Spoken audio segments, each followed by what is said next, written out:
इस एपिसोड की शुरुआत में मिस्टर टेजुको ही देखते हैं जो कि अपनी चेयर पे बैठे हुए आराम कर रहे थे और इस मौके का फायदा उठाकर वो लिटिल क्रिएचर सीधा वहाँ पे मिस्टर टेजुको के सोल सीरियलम के अंदर चला गया था। हालांकि अगर मिस्टर टेजुको चाहते तो उसे पहले ही ऐसा करने से रोक सकते थे, लेकिन वो उसे नहीं रोकते, जिसके चलते वो लिटिल क्रिएचर बहुत ही आसानी के साथ मिस्टर टेजुको के सोल सीरियलम के अंदर चला गया था। जिसके जाते ही हम देखते हैं कि मिस्टर टेजुको भी वहाँ पे अपनी आंखें खोल लेते हैं। अब बाकी सभी कल्टिवेटर्स के पास तो एक छोटा सा सोल सीरियलम होता है, लेकिन मिस्टर टेजुको के पास पूरा ओशन था और अभी बेचारा वो लिटिल क्रिएचर जिस जगह पे पहुंचा था वो तो मिस्टर टेजुको के सोल सीरियलम का बाहरी हिस्सा था, क्योंकि मिस्टर टेजुको के सोल सीरियलम तक पहुंचने की उसकी औकात ही नहीं थी। और कमाल की बात तो ये थी कि मिस्टर टेजुको के सोल सीरियलम का आउटर हिस्सा भी बहुत ज्यादा पावरफुल और स्ट्रॉन्ग दिखाई दे रहा था, जिसे महसूस करके वो लिटिल क्रिएचर वहाँ पे खुश होते हुए कहता है, ये ह्यूमन तो मुझे बाकी सभी लोगों से बहुत ही ज्यादा डिफरेंट दिखाई दे रहा है। इसका सोल सीरियलम इतना ज्यादा बड़ा है कि इसे देखते हुए मैं यकीन के साथ कह सकता हूँ कि ये अपनी जिंदगी में काफी सारी मुसीबतों को झेलते हुए यहाँ तक पहुँचा होगा। अगर मैं उन सभी मुसीबतों और उन सभी डर को एक एक करके इसके दिमाग में ताजा कर देता हूँ तो ये इतना ज्यादा डर जाएगा,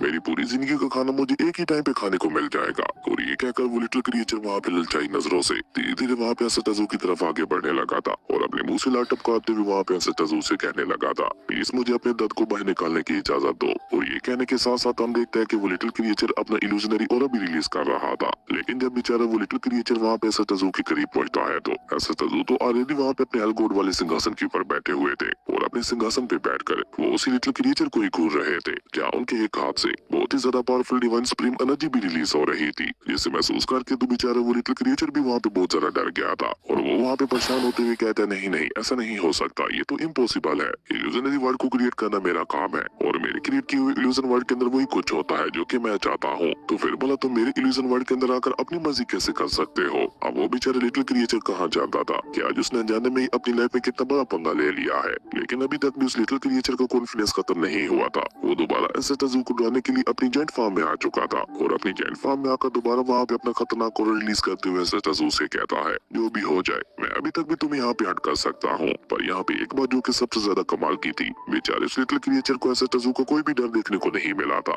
इसका इस्तेमाल करते भी वो मिस्टर टेजुको को तकलीफ पहुंचा पाता। इसलिए उस लिटिल क्रिएचर को वहाँ पे इतना ज्यादा गुस्सा आ चुका था कि वो वहाँ पे गुस्से से डायरेक्टली मिस्टर टेजुको के ऊपर हमला करने के लिए आगे बढ़ता है। पर मिस्टर टेजुको जिन्होंने ऑलरेडी वहाँ पे अपनी डिवाइन सुप्रीम एनर्जी को रिलीज कर रखा था, वो अपनी फिंगर को उस लिटिल क्रिएचर की तरफ ही पॉइंट कर देते हैं, जिसके चलते हम देखते हैं कि मिस्टर टेजुको की फिंगर से डिवाइन सुप्रीम एनर्जी रिलीज होते हुए सीधे जाकर उसी लिटिल क्रिएचर के साथ ही टकराती है और जैसे वो डिवाइन सुप्रीम एनर्जी जाकर उसे लगती है तो बेचारा वो लिटिल क्रिएचर उड़ते हुए वहाँ से काफी दूर जा गिरा था और मिस्टर टेजुको के इस सिर्फ एक ही अटैक में उसकी हालत इतनी ज्यादा खराब हो चुकी थी कि वो वहाँ पे उठ भी नहीं पा रहा था। इवन वो लिटिल क्रिएचर दोबारा वहाँ पे अपनी रियल फॉर्म में भी आ चुका था और डर के मारे वहाँ पे मदद के लिए चिल्लाने लगा था। ऐसा पहली बार हो रहा था कि कोई लिटिल क्रिएचर अपनी ट्रैप में फंस गया हो, लेकिन मिस्टर टेजुको तो यहाँ पे भी नहीं रुकते, वो अपनी डिवोइंग टेक्निक का इस्तेमाल करते हुए उस लिटिल क्रिएचर की डिमोनिक एनर्जी को भी वहाँ पे ऑब्जर्व करने लगे थे, जिसके चलते तो बेचारे अब उस लिटिल क्रिएचर को वहाँ पे और भी ज्यादा पेन होने लगा था। तो ये सब देखकर वो वहाँ पे हैरान होते हुए मिस्टर टेजुको से कहता है, ये सब आखिर तुम कैसे कर पा रहे हो, ये तो बस एक इल्यूजनरी वर्ल्ड था जिसके अंदर कोई किसी को भी हर्ट नहीं कर सकता था,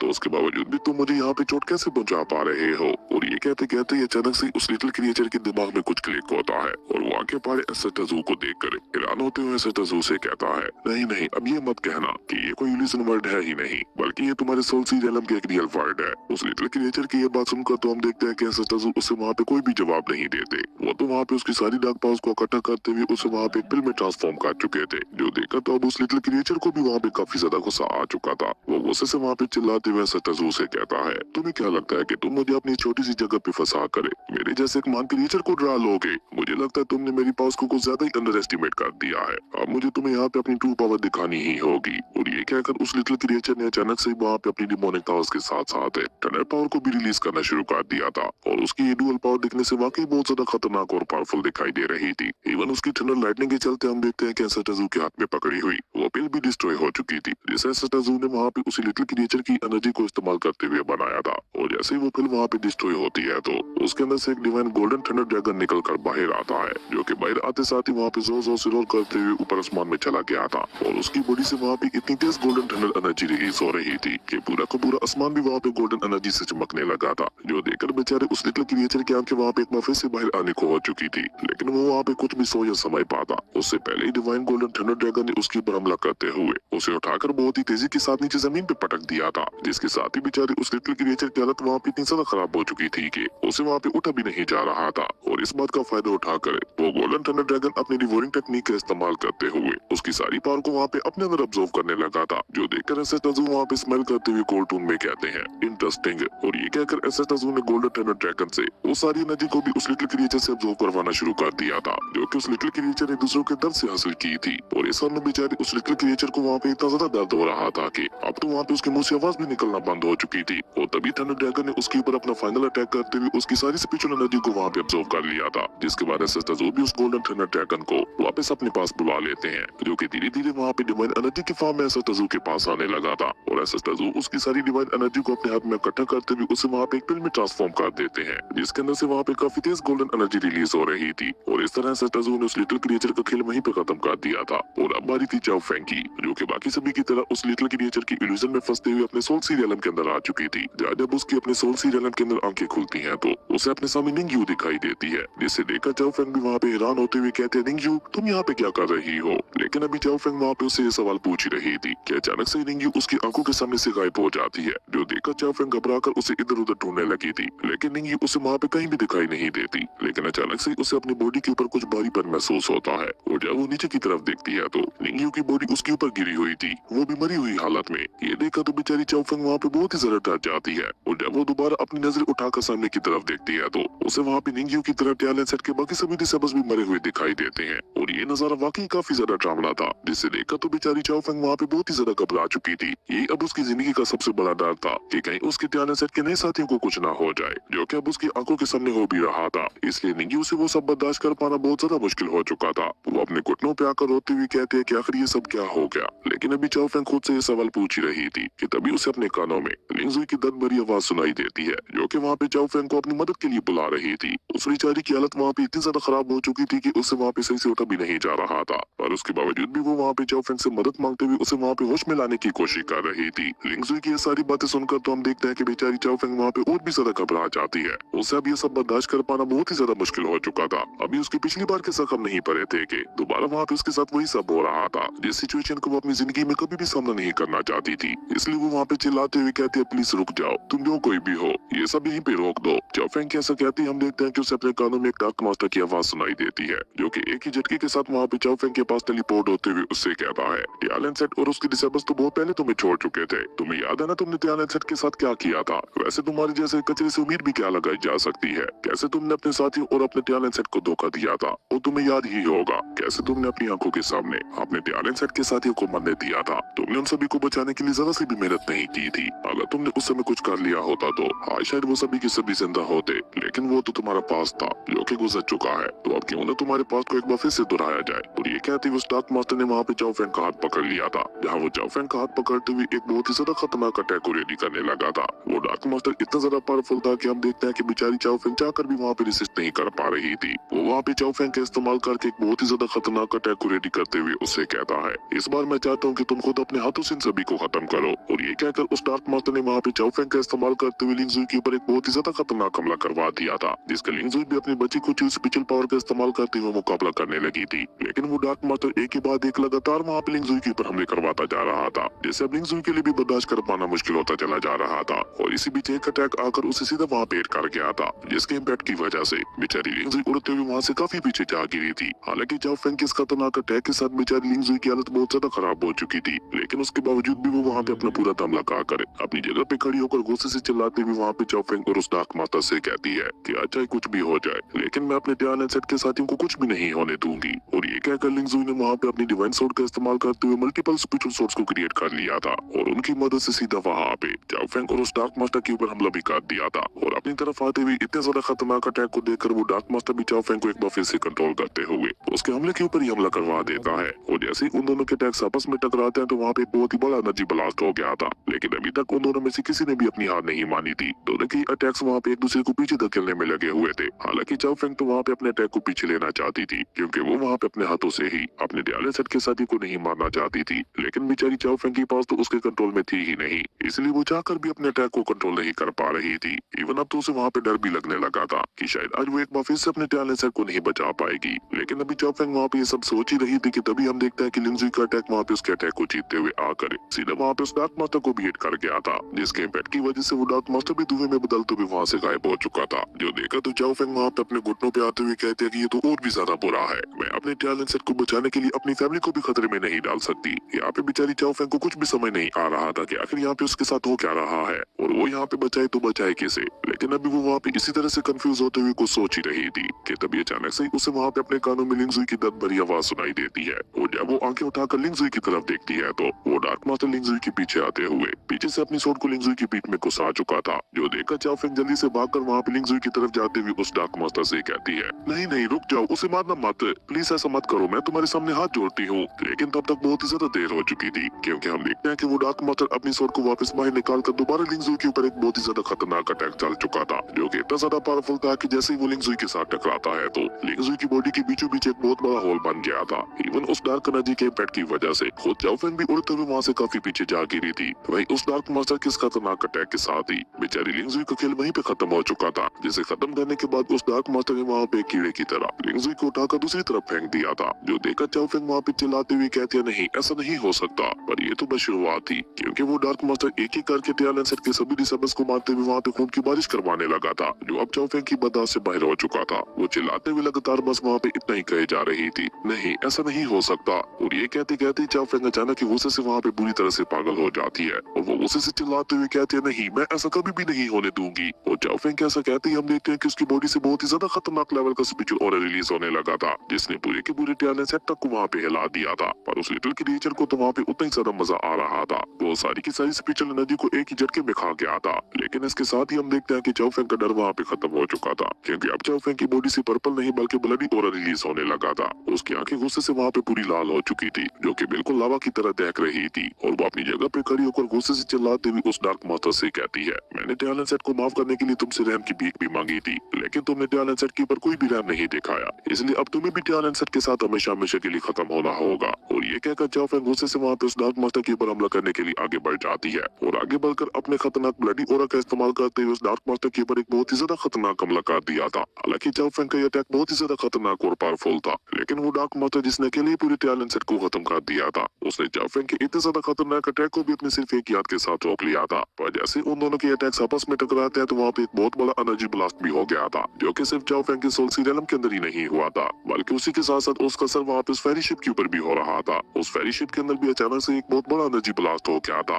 और लिंगजू बेचारा जो कि चाओ फेंग के सबसे ज्यादा करीब खड़ा था, वो दौड़ते हुए वहाँ से काफी पीछे जा गिरा था। लेकिन वो ब्लडी ऑरा था कि वहाँ पे खत्म होने का नाम ही नहीं ले रहा था। और जैसे लिंगजू की नजर वहाँ पे उस ब्लडी ऑरा के ऊपर पड़ती है तो वो जल्दी से अपनी जगह पे खड़ा होकर घबराते हुए खुद से ही कहता है, अगर ये ब्लडी ऑरा चाओ फेंग की बॉडी से इसी तरह से निकलता रहा तो ये यहाँ पे बहुत ही जल्द हमारी पूरी की पूरी फेरी शिप तक को डिस्ट्रॉय कर देगा। मुझे जल्द से जल्द कुछ भी करके सीनियर सिस्टर को रोकना होगा। और ये क्या लिंगजू भी अपना हवाली स्पिरिचुअल ऑरा रिलीज करते हुए वहाँ पे चाओ फेंग की तरफ आगे बढ़ने लगा था। लेकिन वो वहाँ पे चाओ फेंग के पास भी जा पाता उससे पहले ही हम देखते हैं कि ऐसे तजू ने वहाँ पे उसके कंधे के ऊपर हाथ रखते हुए उसे वहाँ पे आगे बढ़ने से रोक दिया था। और वो वहाँ पे कोल्ड रूम में उससे कहते हैं कि ये बस एक मामूली सी स्टारशिप ही तो है, अगर ये यहाँ पे डिस्ट्रॉय भी हो जाती है तो कौन सी बड़ी बात है। अगर आइए यहाँ पे अपने इमोशंस के ऊपर काबू पा लेती है तो उसके सामने ये मामूली सी स्टारशिप कोई भी मायने नहीं रखती। इसलिए जो हो रहा है उसे चुपचाप होने दो क्योंकि ये उसके फ्यूचर के लिए बहुत ही ज्यादा जरूरी है। अब ऐसा तजू की ये बात सुनकर हम देखते हैं कि लिंगजू घबरा कर वहाँ पे ऐसा तजू से सवाल करते हुए पूछता है, जूनियर ब्रदर वो सब तो ठीक है, लेकिन अगर सीनियर सिस्टर अपने इमोशंस के ऊपर काबू पाते हुए बाहर ही नहीं आ पाई तो फिर क्या होगा। जिस पर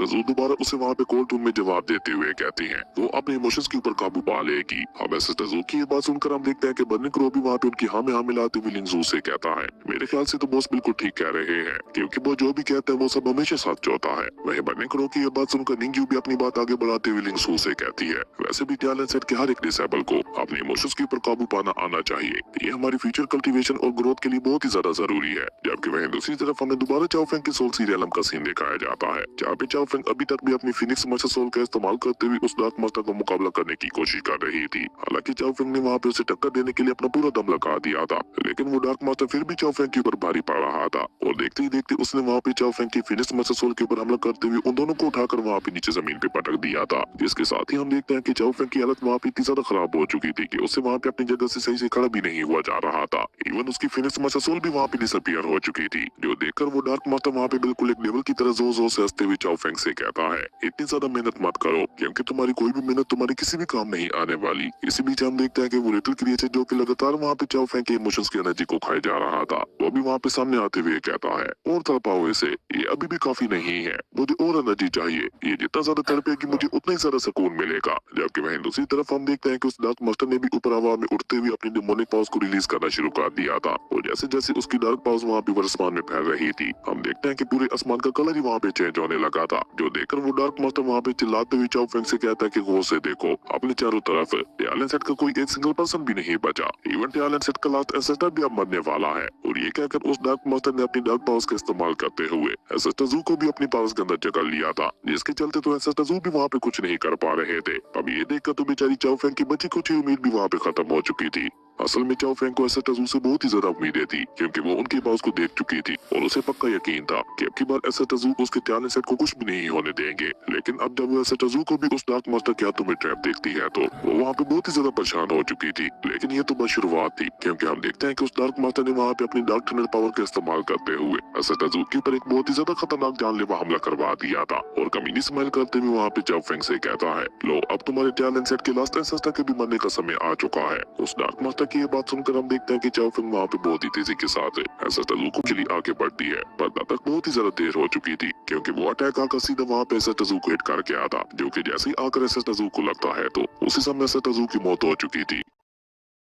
था जो कि जैसे ही आकर एंसेस्टर ज़ू को लगता है तो उसी समय एंसेस्टर ज़ू की मौत हो चुकी थी। और अपने नए मास्टर को अपनी आंखों के सामने इस तरह से मरते हुए देखकर तो बेचारी चाओ फेंग वहाँ पे पूरी तरह से अपनी जगह पे फ्रीज हो चुकी थी। उसे वहाँ पे समझ ही नहीं आ रहा था कि वो रिएक्ट करे तो करे कैसे। वो जल्दी से वहाँ पे एंसेस्टर ज़ू की बॉडी के पास जाकर वहाँ पे रोते हुए एंसेस्टर ज़ू से कहती है, नहीं मास्टर आपको कुछ नहीं हो सकता। और चाओ फेंग कैसा कहती है, हम देखते हैं कि उसकी बॉडी से वो ब्लड और भी निकलना बंद हो चुका था। अब तो उसके सारे इमोशंस के ऊपर उसका दर्द हावी हो चुका था, जिसका सीधा सीधा फायदा वहाँ पे उस लिटिल क्रिएचर को हो रहा था। उसे तो वहाँ पे सारी एनर्जी खाते हुए बहुत ही ज्यादा मजा आ रहा था। वो वहाँ पे कमीनों की तरह जोर जोर से हंसते हुए कहता है, फाइनली अब इसकी एनर्जी को खाते हुए कुछ मजा आ रहा है। और इसी तरह से वो लिटिल क्रिएचर वहाँ पे हंसते हुए सीधा चाओ फेंग के पास आ गया था, जहाँ वो चाओ फेंग का मजाक उड़ाते हुए कहता है, सच कहूँ तो आज तक मुझे इतना ज्यादा मजा कभी भी नहीं आया जितना तुम्हारी एनर्जी को खाकर आ रहा है। वहीं उस लिटिल क्रिएचर की ये बात सुनकर हम देखते हैं कि चाओ फेंग भी अचानक से वहाँ पे एक डेविल स्माइल करते हुए कॉल टून में उससे कहती है, वाकई मानना पड़ेगा तुम्हारा ये इल्यूजन बहुत ही ज्यादा खतरनाक था। और चाओ फेंग कैसा कहते ही उसकी बाई आंख के ऊपर बना हुआ पैटर्न भी वहाँ पे अचानक से ही गायब हो गया था, जिसके साथ ही चाओ फेंग वहाँ पे स्माइल करते हुए अपनी जगह से उठ खड़ी होती है। जो देखकर तो बेचारे उस लिटिल क्रिएचर के वहाँ पे होश ही उड़ चुके थे। वो वहाँ पे ना में अपना सारे लाते हुए कहता, नहीं नहीं ऐसा नहीं हो सकता, ये तो इम्पॉसिबल है,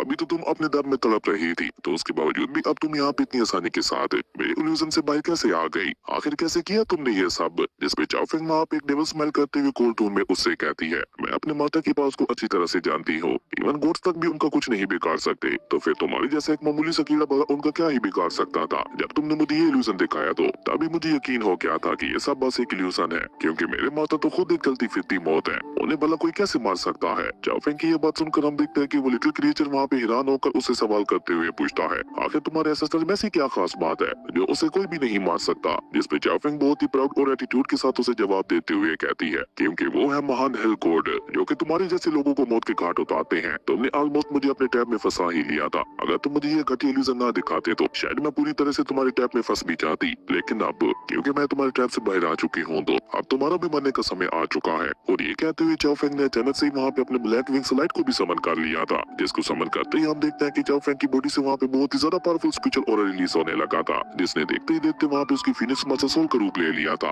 और अपनी ब्लैक फीनिक्स लाइटिंग टेक्निक का इस्तेमाल करते हुए उस लिटिल क्रिएचर के ऊपर एक बहुत ही ज्यादा खतरनाक हमला कर दिया था, जिसे देखकर तो वो लिटिल क्रिएचर वहाँ पे बहुत ही ज्यादा घबरा चुका था और वो जल्दी से अपनी जान बचाते हुए वहाँ से भागने की कोशिश करने लगा था। पर तब तक बहुत ही ज्यादा देर हो चुकी थी, क्योंकि हम देखते हैं कि तब तक चाओ फेंग का अटैक आकर उसे वहाँ पे हिट कर गया था, जिसके साथ ही हम देखते हैं कि वो लिटिल क्रिएचर धीरे धीरे वहाँ पे जलकर राख होने लगा था। और जब वो लिटिल क्रिएचर वहाँ पे पूरी तरह से खत्म होता है तो हम देखते हैं कि वहाँ पे एक बहुत बड़ा एनर्जी ब्लास्ट भी हो गया था, जो कि सिर्फ चाओ फेंग के सोल सीरियल के अंदर ही नहीं हुआ था बल्कि रियल वर्ल्ड के अंदर भी हुआ था। और ये ब्लास्ट इतना ज्यादा खतरनाक था कि उसके इम्पैक्ट की वजह से हम देखते हैं कि वो पूरी की पूरी सारी शिप तक डिस्ट्रॉय हो चुकी थी। खैर उसके बाद सीन चेंज होता है, हमें थोड़ी देर बाद का सीन दिखाया जाता है जहाँ पे एंसेस्टर ज़ू और बाकी सभी लोग उस वॉइड गेट से बाहर आ चुके थे। और अब धीरे धीरे चाओ फेंग को भी दोबारा वहाँ पे होश आने लगा था। और जब वो होश में आते हुए अपनी आंखें खोलती है तो उसे सबसे पहले अपने सामने एंसेस्टर ज़ू ही दिखाई देते हैं, जो कि सीधा वहाँ पे उसे सवाल करते हुए पूछते हैं, तुम्हें कब रियलाइज हुआ था कि वो सब एक इल्यूजन है। एंसेस्टर ज़ू की ये बात सुनकर तो हम देखते हैं कि चाओ फेंग वहाँ पे पूरी तरह से बुखला चुकी थी, उसे वहाँ पे कुछ समझ ही नहीं आ रहा था। वो अभी भी अपने आसपास देखते हुए सिचुएशन को समझने की कोशिश कर रही थी। तभी लिंग ज़ू वहाँ पे उसके पास आकर वहाँ पे स्माइल करते हुए उससे कहता है, शुक्र है कि तुम ठीक हो।